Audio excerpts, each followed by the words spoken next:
Hello viewers, welcome to our channel. ఎలా ఉన్నారు అందరూ? లాస్ట్ టైం మన ఛానల్లో మా పాప గురించి వీడియో అప్లోడ్ చేశాను కదండి. చాలామంది ఏమైంది, ఎందుకు ఇలా అయ్యింది, సర్జరీ అయ్యిందా లేదా, ఇప్పుడు పాప హెల్త్ ఎలా ఉంది, ఇలా చాలా రకాలుగా కామెంట్స్, మెసేజ్లు, తెలిసిన వాళ్ళు కాల్ చేయడము, ఇలా అందరూ చేశారండి. మీరు ఇంత రెస్పాన్స్ ఇస్తారని అనుకోలేదు. చాలా థ్యాంక్స్ అండి. మా పాప గురించి ఇంతలా మీరు కూడా దేవుడికి ఇంతలాగా ప్రేయర్ చేయడము, మా పాప గురించి ఆలోచించడము, అడగడము చాలా హ్యాపీగా అనిపించింది. అండ్ తర్వాత మా పాపకి ఏంటి, ఏమైంది అని చెప్పి చాలామంది అడిగారు కదా. సో దాని కన్క్లూజనే ఈ వీడియో అనమాట. సో స్కిప్ చేయకుండా చూడండి. ఇలాంటి ప్రాబ్లమ్స్ వచ్చినప్పుడు ఎవరికి రాకూడదు. ఒకవేళ తప్పని పరిస్థితిలో వస్తే దాని నుంచి ఎలా బయటపడాలి, ఎలా మనం చేసుకుంటే బయటపడి మళ్ళీ పిల్లల హెల్త్ని బాగా చూసుకోగలం అనేది ఒక చిన్న ఇన్ఫర్మేటివ్ కూడా ఉందన్నమాట. ఎవరికీ రాకూడదని మనస్ఫూర్తిగా కోరుకుంటున్నాను. ఒకవేళ బై ఛాన్స్ వస్తే ఏంటి, ఎలాగా, దాన్ని ఎలా ముందుగా కనుక్కొని మనం దానికి ఫైనల్గా ఎలాంటి సొల్యూషన్ వెతుక్కోవాలి, ఇలాంటివన్నీ కూడా ఒకవేళ ఇప్పుడు మన ఛానల్లో చూస్తున్న వాళ్ళు ఎవరైనా ఉంటే, మీరేమన్నా ఇలాంటి ప్రాబ్లమ్స్ ఫేస్ చేస్తుంటే మీరు ఎలా బయటపడ్డారో అలాంటివి కూడా కామెంట్స్ చేయండి. చూసే వాళ్ళకి చాలా హెల్ప్ అవుతుంది. ఇంకా మా పాపకి హెల్త్ ప్రాబ్లం వచ్చింది. డాక్టర్స్ చెకప్స్ అవి చేశారు. అదేంటి అనేది లాస్ట్ వీడియోలో అప్లోడ్ చేశాను. ఎవరైనా మిస్ అయ్యి ఉంటే కనుక కింద డిస్క్రిప్షన్లో మెన్షన్ చేస్తాను, ఒకసారి చెక్ చేయండి. సో అని చెప్పి వినగానే అందరూ ఓకే రెస్పాండ్ అయ్యారు. తర్వాత మాకు ఏంటి, పాపను చూసిన తర్వాత అందరూ ఆపరేషన్ అంటున్నారు. ఎంత టెన్షన్ పడ్డామంటే, ఎందుకంటే 5 years బిలో ఉన్న పాపకి సర్జరీ అనగానే అసలు ఎలా అంటే తల్లిదండ్రులు కానీ విన్నవాళ్ళు కానీ చాలా షాక్లో ఉంటారు. అలాగే మేము చాలా టెన్షన్ పడ్డామన్నమాట. అసలే మా అమ్మ చాలా బక్కగా ఉంటుంది, అస్సలు తట్టుకోలేదు. ఈ పాపకి ఏంటి ఆపరేషన్ అంటున్నారని మాకు అస్సలు అర్థం కాలేదు. అండ్ డబ్బులు కూడా చాలా ఎక్కువ చెప్పారు. సడన్గా అంత అమౌంట్ అంటే చాలా కష్టము మిడిల్ క్లాస్ ఫ్యామిలీస్కి. ఏంటి ఇలా అంటున్నారు, సర్జరీ చేయాలంటున్నారు. వినగానే ఈ పిల్లకి, చిన్న పాపకి అసలు బాగా భయము, టెన్షను, అసలు ఆ ఫీలింగ్ చెప్పలేమండి.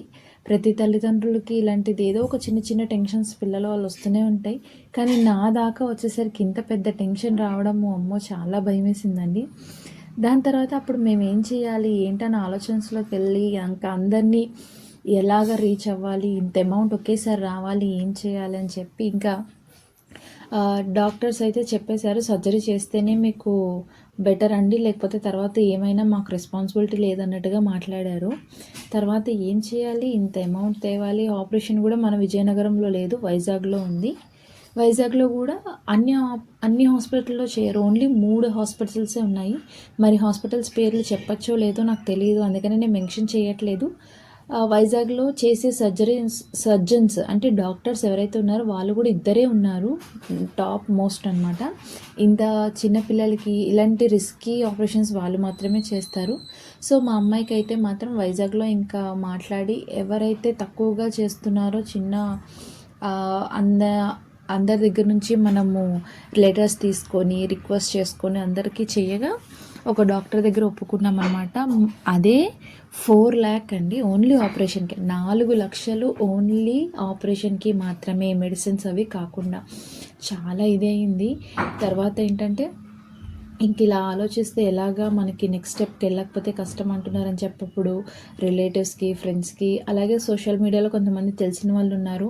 నేను పెట్టడం అవ్వలేదు, బట్ నాకు తెలిసిన వాళ్ళ ద్వారా నేను అడగడము, హెల్ప్ అడగడము, వాళ్ళని చేయమని అడిగితే అప్పుడు నిజంగా చెప్పాలంటేనండి, మొదట్లో ఎవరు హెల్ప్ చేస్తారో తెలియదు, కానీ దేవుడి దయతో చాలామంది మంచి మనసున్న వాళ్ళు, మా పాప అదృష్టం వల్ల ప్రతి ఒక్కరూ ఇంకా చిన్న చిన్న అమౌంట్లుగా స్టార్ట్ అయ్యింది. 10 రూపాయలు, 20 రూపాయలు, 30 రూపాయలు, 500, 1000 రూపాయలు, ఇంకా కొంతమంది ఎక్కువగానే హెల్ప్ చేశారు.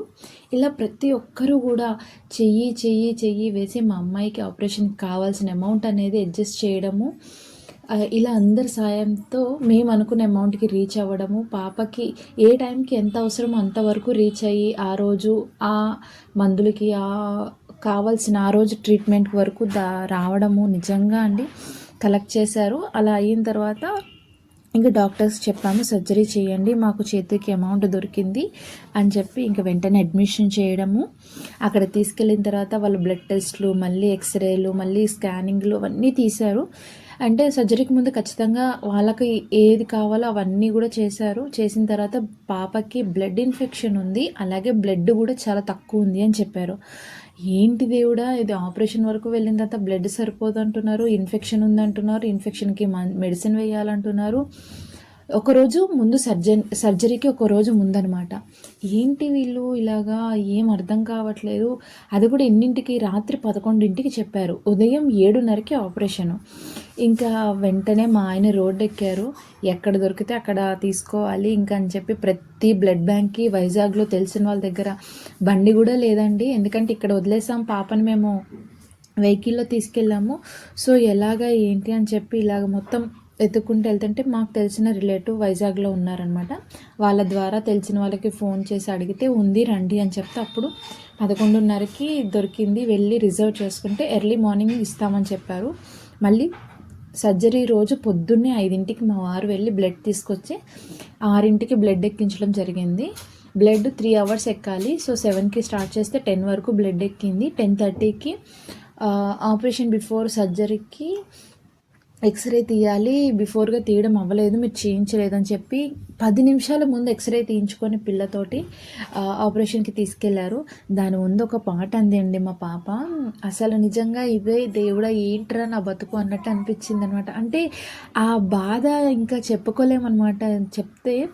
ఎందుకంటే ముందు రోజంతా పాపకి ఫుడ్ లేదు. అంతకు ముందు రోజంతా ఏడవడము, ఈ నొప్పులకి వాటికి పాప తినలేకపోయింది. సో సర్జరీకి ఇంకో 10 నిమిషాలు ఎక్స్రే తీసిన తర్వాత పైకి తీసుకెళ్ళే గ్యాప్లో అమ్మ నాకు ఆకలేస్తుందమ్మా, నిజంగా ఆకలేస్తుందమ్మా, నాకు ఏమైనా పెట్టమ్మా నన్ను నోరారా అడిగిందండి. ఫస్ట్ టైం మా అమ్మాయి నోరు తెరిచి ఆకలి అన్న మాట విన్నాను. అది ఇలాంటి పరిస్థితుల్లో వింటానండి. నేను ఎప్పుడూ అనుకోలేదు. ఇక చెప్తుంటే నా కళ్ళల్లో నీళ్ళు వచ్చేస్తున్నాయి అనమాట. ఎంత ఇదంటే మా అమ్మాయి ఎప్పుడూ ఆకలని అడగలేదండి. అలాంటిది ఆ టైంలో అలా అడిగేసరికి ఇవ్వలేను, చెయ్యలేను, దాని ఏడుపు నిజంగా అండి నరకం బతికుండగా చూసానంటే మా పాపతోటి బాగా బాబోయ్ మా అమ్మాయి ఎంత పడిందో దానికి మించి పడిపోయానండి. చూసి చూసి నిజంగా అమ్మో మాటలో చెప్పలేను. అది అనుభవించిన ఇంకా అదనమాట. సో అలాగా సర్జరీకి తీసుకెళ్ళి చాలా సేపే అయింది. ఎందుకంటే పాప చాలా భయంతో వెళ్ళింది. అంతకుముందే 15 రోజులు ఆపరేషన్ హాస్పిటల్లో ఉండడం వల్ల పిల్లకి నేను మా వారు తప్ప ఎవరన్నా భయం పట్టేసుకుందనమాట. జనాలను చూస్తే ఏడ్చేసి గుక్క పెట్టి ఏడవడం, వాళ్ళ ఎవరి దగ్గరికి రాకపోవడం, వాళ్ళ దగ్గరికి వస్తున్న చూసి భయపడిపోవడము ఇలా జరిగింది. సో లోపలికి వెళ్ళే ముందు చాలా చెప్పి పంపించాను. నాన్న ఇలాగ లోపలికి ఇంజెక్షన్ ఇస్తారమ్మా, ఇంజెక్షన్ ఇచ్చిన తర్వాత లోపల నీకు వాటర్ ఉన్నాయి కదా అవన్నీ కూడా తీస్తారు. సో నొప్పి ఉండదు, నువ్వు ఏమి అనకు, ఏడవకు, నువ్వు ఏడిస్తే మళ్ళీ ఇంజెక్షన్ ఇవ్వరు, నొప్పి వస్తుంది, ఆ ఇంజెక్షన్ తీసుకుని నువ్వు బజ్జుంటే తీసుకొచ్చేస్తారు, మనం ఇంటికి వెళ్ళిపోదామని ఇలాగా తనకి మెంటల్గా ప్రిపేర్ చేశాను అనమాట. ఒక రోజు నుంచే ఇలా వెళ్ళాలి చెయ్యాలి. ఎందుకంటే చాలా చిన్నపిల్ల కదండి.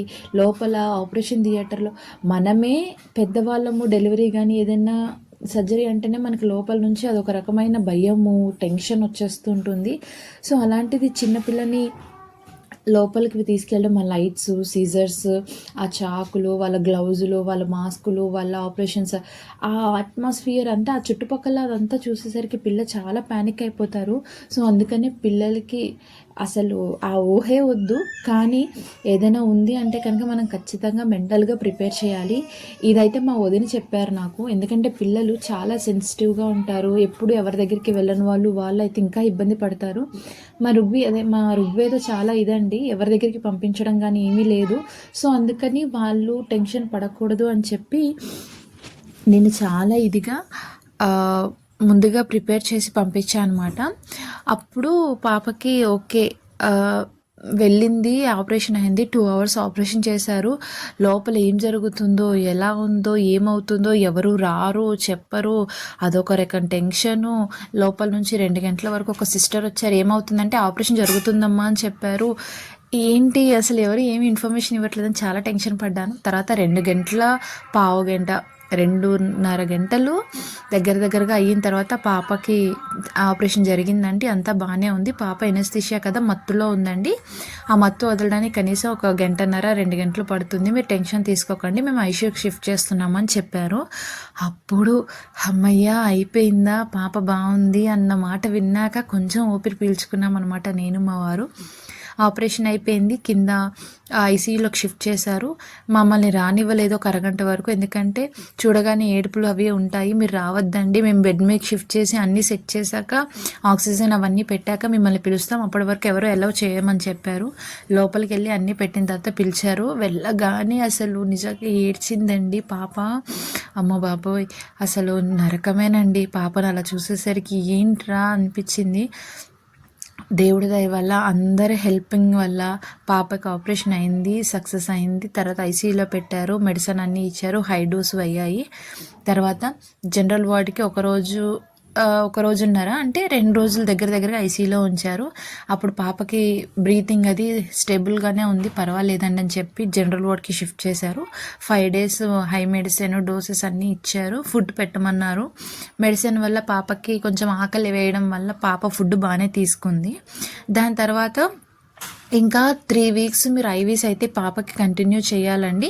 ఇక్కడైతే హై ఎక్స్పెన్సెస్ మా దగ్గర, అందుకని మీరు నెల్లిమర్లలో ఆల్రెడీ ట్రీట్మెంట్ స్టార్టింగ్లో తీసుకున్నారు కాబట్టి మళ్ళీ నెల్లిమర్లకే రిఫర్ చేస్తాం మేము, సో మీరు అక్కడికి వెళ్ళిపోండి అని చెప్పారు. మళ్ళీ 2 weeksకి వాళ్ళు లెటర్ రాసి ఇంజెక్షన్స్ ఎలా వాడాలి ఏంటి అని చెప్పారు. దాని తర్వాత మేము నెల్లిమర్లకు షిఫ్ట్ అయిపోయాము. అక్కడ 3 weeks ఐవీస్ అనమాట, రోజుకి 4 ఇంజెక్షన్లు. ఒక్క ఇంజెక్షన్ 3,000, ఒక ఇంజెక్షన్ 800, అలా రోజుకి 7,000 ఖర్చు అయింది. ఇవన్నీ కూడా ప్రతి ఒక్కరి హెల్ప్ వల్లే జరిగిందండి. పేరున ప్రతి ఒక్కరికి థ్యాంక్ యూ అండి. ఇది చాలా చిన్న మాట థ్యాంక్స్ అనేది, బట్ మీ అందరికీ కూడా జీవితాంతం రుణపడిపోయి ఉంటాను. మా అమ్మాయి మళ్ళీ ఇలా నవ్వుతూ మా ముందు మా ఇంట్లో తిరుగుతుందంటే మీరు అందరూ కారణమే. అందుకే ప్రతి ఒక్కరికి చాలా చాలా చాలా థ్యాంక్స్ అండి. ఇలాంటి డేంజర్ సిచ్యువేషన్స్ నుంచి నేను ఇలా బయటపడ్డాను అందరి దయతోటి. సో మీరేమైనా ఫేస్ చేస్తుంటే మీరు ఎలా బయటపడ్డారు, ఎలాంటి ఇష్యూ ఫేస్ చేశారో నాతో తప్పకుండా షేర్ చేసుకోండి. అండ్ ప్రజెంట్ అయితే పాపకైతే ఇంటికి తీసుకొచ్చేసాము. నెల్లిమర్లలో కూడా ట్రీట్మెంట్ అయిపోయింది.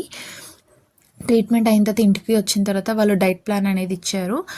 ఇలా తినాలి, ఇవి పెట్టాలి, ఇలాంటివి కొన్ని రోజులు మానేయండి అని చెప్పి 3 months వరకు డైట్ ప్లాన్ ఇచ్చారు. 3 months తర్వాత మళ్ళీ హాస్పిటల్కి రీచెకప్కి రమ్మన్నారు. సో పాప అయితే ఇప్పుడు ప్రజెంట్ నార్మల్గానే ఉంది, బట్ లోపల ఇంకా పూర్తిగా క్యూర్ అవ్వదని చెప్పారు. పూర్తిగా అవడానికి 3 months పడుతుంది. సో ఇచ్చిన మెడిసిన్, రోజు ఫిజియోథెరపీ ఇంట్లో చేసుకోవాలి. ఎందుకంటే బయట చేపిస్తే రోజుకి 1,000 రూపాయలు అడిగారు వాళ్ళు. మనకు అంత కష్టం కాబట్టి ఇంట్లోనే చేసుకుంటా అంటే వాళ్ళు ఒక బ్రీతింగ్ ఎక్సర్సైజెస్, తర్వాత హోల్డింగ్వి, ఇలాగా 4-5 రకాలు చెప్పారు. రోజుకి ఒక అరగంట చేస్తే సరిపోతుంది. పిల్లకి స్ట్రెస్ ఇవ్వకుండా, పిల్ల ఎక్కువ ఇబ్బంది పడకుండా చేస్తే సరిపోతుందని చెప్పి అలాగా పాపకి ఫిజియోథెరపీ రోజు చేపిస్తున్నాను, ఫుడ్ అనేది ఇస్తున్నాను. తర్వాత ఇలాగా 3 months వాడిన తర్వాత రమ్మని చెప్పారు. సో ప్రజెంట్ పాప అయితే చూడ్డానికి, తినడానికి హెల్తీగా ఉందండి. ఇలా ఉండడానికి కారణమైన ప్రతి ఒక్కరికి మనస్ఫూర్తిగా చాలా చాలా చాలా థ్యాంక్స్ అండి. అండ్ ఇలాగే మాకు ఎప్పుడు మీ ఆశీర్వాదాలు, మా పాప ఎప్పుడు మీ ఆశీర్వాదాలతో హ్యాపీగా ఉంటుందని చాలా చాలా దేవుడికి కోరుకుంటూ, ఇలా మా అమ్మాయిని హెల్తీగా చేసిన ప్రతి ఒక్కరికి మళ్ళీ థ్యాంక్స్ అండి. అండ్ ఇలా మీలో ఎవరైనా ఫేస్ చేస్తుంటే నాతో తప్పకుండా షేర్ చేసుకోండి. అండ్ ఈ వీడియో చివరి వరకు చూసినందుకు చాలా చాలా థ్యాంక్ యూ. అలాగే కామెంట్స్ చేయండి, ఈ వీడియో ఇంకో నలుగురికి షేర్ చేయండి. ఇలాంటి ఇబ్బంది పడకుండా ఉన్న వాళ్ళకి ఒక చిన్న హోప్ ఇచ్చినట్టుంటుంది. So thank you so much ప్రతి ఒక్కరికి. అండ్ మళ్ళీ ఒక మంచి వీడియోతో కలుద్దాం. అంతవరకు బాయ్ బాయ్ ఆల్.